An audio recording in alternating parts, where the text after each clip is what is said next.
extraordinarily poor and isolated communities, I think, are a problem, which leads me, I think, to the issue of regionalism that we've left for a while, but I think we need to return to. At some point, the residents of these communities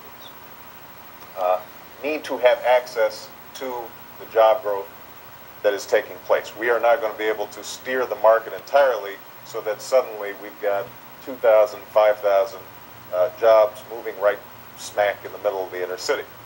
What we are going to have to do is make those jobs accessible to inner city residents and to allow them to exercise some housing choices in the metropolitan region. And along those lines, it was interesting. Last week I had a meeting where the Civic Committee of the Commercial Club, which is the major corporate organization in Chicago, all the CEOs and top leaders, actually have been working over the last year on what they call a Metropolis Project, where they've actually put together a fairly bold package of proposals to deal with the regionalism issue.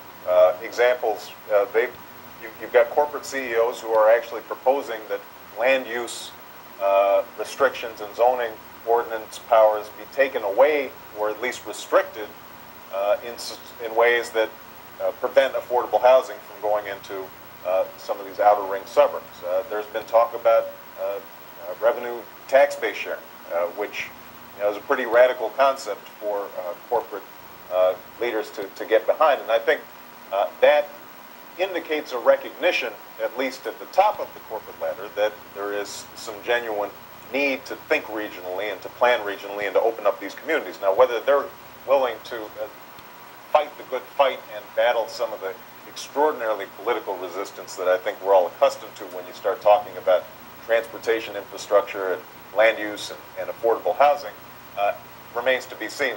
Just an interesting little sideline, at this retreat, the Speaker of the Illinois House was present, and he was listening very intently to all these various proposals, and they asked him to comment, and he said, "It sounds Soviet,"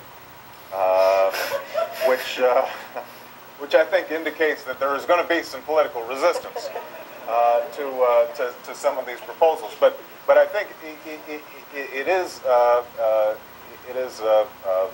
a good sign that I think there is a recognition that there may be some mutual self-interest, not just among inner city residents, but also that it's in the self-interest of some of these suburbs to start thinking along some of these regional problems. Yeah, that's why I'm sorry.